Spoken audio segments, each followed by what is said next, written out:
Thank you, Mr. Chairman. The People's Republic of China has committed a despicable campaign of genocide against the Uyghur people and has exported its oppression to target ethnic and religious minority groups and their family members globally. Since 1997, members of the Uyghur diaspora have experienced the long reach of the PRC's authoritarianism in the form of unprovoked harassment, intimidation, and coercion. Communities in our own nation are victims of China's repression.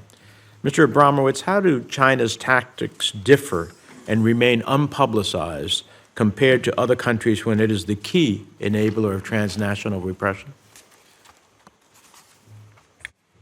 Senator, China is the world leader on transnational repression. That's been very clear from our reports, from the work that my colleagues have done.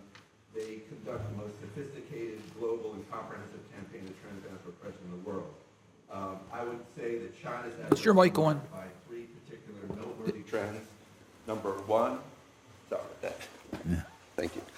Number one, the campaign targets many groups, ethnic and religious minorities, political dissidents, human rights activists, journalists, and former insiders.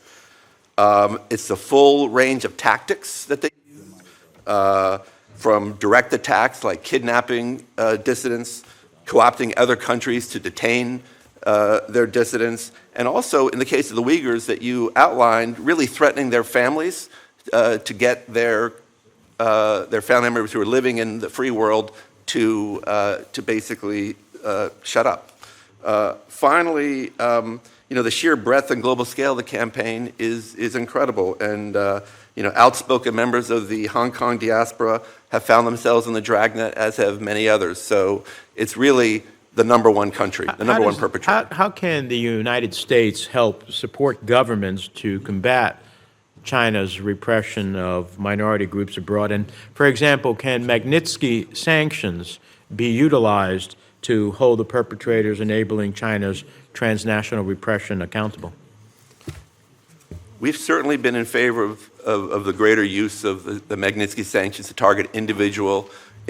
We think that there can be changes to the law to make perpetrators of transnational repression more squarely within the focus of the sanction regime.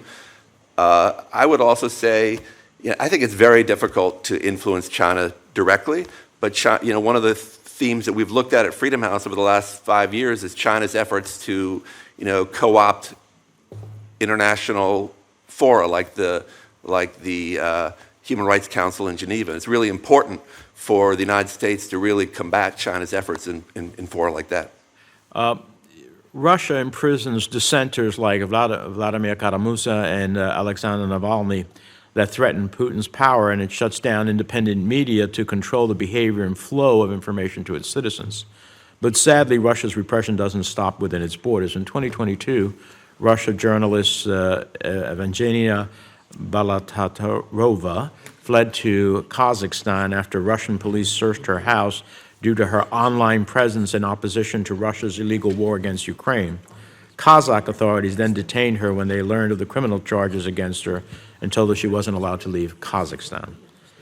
Mr. Groves, have there been widespread transnational repression activities targeting Russian journalists and media services who move abroad after Russia invaded Ukraine?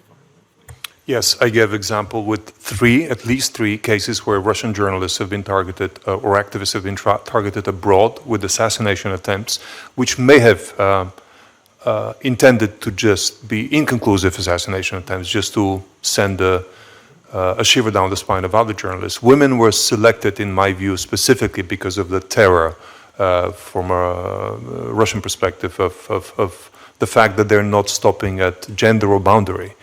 And we've seen more attempts than the three, but the three are conclusively linked to chemical weapons that we believe are only in the hands of Russia. So we've seen attempts by Russian authorities to force countries that are nominally democratic to extradite Russians that are in those countries. Kazakhstan is one example, but Bulgaria is another example. Austria is another example.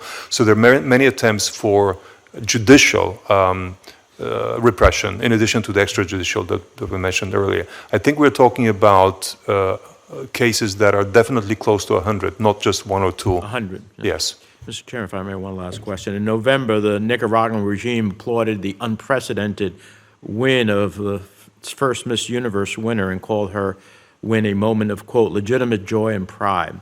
Shortly after, the director of the Miss Nicaragua pageant, Karen Celebretti, was prohibited from returning to Nicaragua, and her husband and son in Nicaragua were detained on accusations of conspiracy dating back to 2018.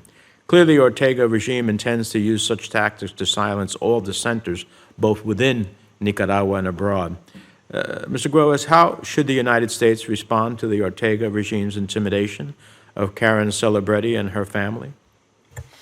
As we discussed earlier, we believe that sanction tools such as the Magnitsky Act should not be exclusively used to countries like Russia. They can definitely be applied to the context of Nicaragua as well. Thank you. Thank you, Mr. Chairman.